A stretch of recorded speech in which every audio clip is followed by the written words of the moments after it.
In São Paulo, a city where faith and struggle intertwine, Pastor Gabriel Rodrigues was more than just a spiritual guide. He was a symbol of hope, a man who seemed to bridge the gap between heaven and earth. To his congregation, he was a hero. But behind the pulpit, behind the sermons of redemption and grace, Gabriel hid a secret that would bring his world crashing down in the most tragic of ways. Little did anyone know, this man, revered for his faith, was on a collision course with a dark and violent truth. A truth that would unravel in the dead of night, leaving devastation in its wake. This is the story of a man who lived two lives, and the one encounter that exposed them both.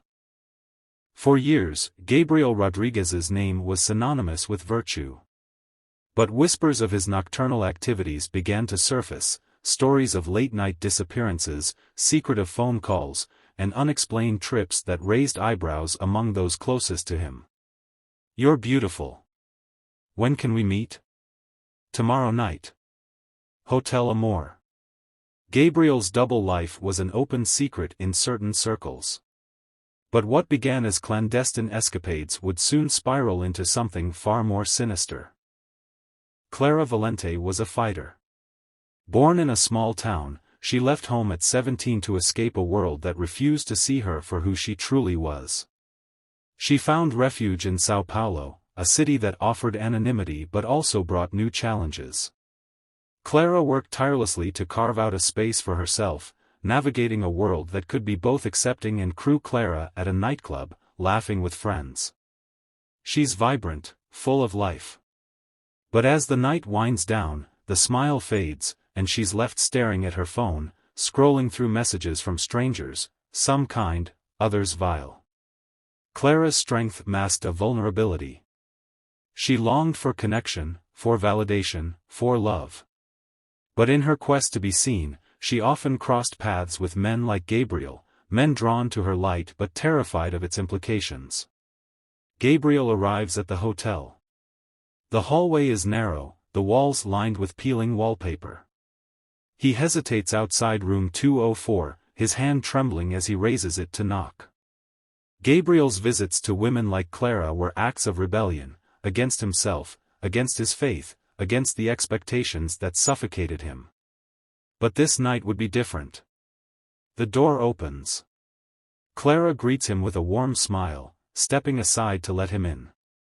The room is small but cozy, lit by a single lamp. They exchange pleasantries, their conversation tentative at first. "Clara. You seem nervous." "First time?" "Gabriel. No. I mean, yes. With someone like you. Look, if you're not comfortable, I can leave. But you still owe me for my time." The argument escalates. Gabriel's voice grows louder, his words sharper. Clara tries to de-escalate, but Gabriel snaps. In a fit of rage, he grabs a nearby object, a lamp, and strikes her.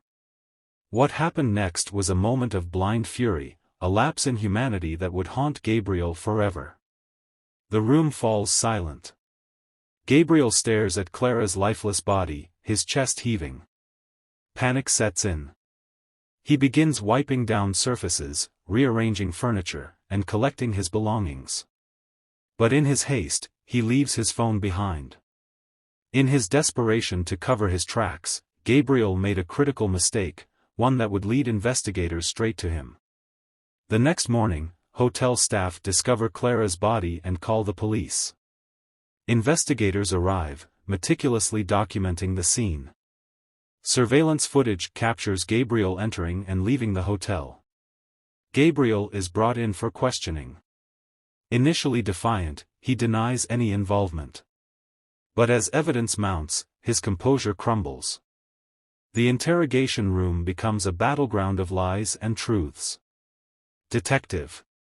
We have your DNA, your messages, and footage of you entering the room. Do you really think you can lie your way out of this?" Gabriel finally breaks down, confessing through tears. His explanation reveals a man tormented by his own identity, unable to reconcile his desires with his faith. The trial wasn't just about Gabriel's crime, it was a reckoning for a society that demands perfection while punishing authenticity. Gabriel is sentenced to 25 years. Clara's friends holds a vigil, their candles lighting up the night. Clara Valente's life was a testament to courage. Her death, a reminder of the cost of living in a world that refuses to accept difference.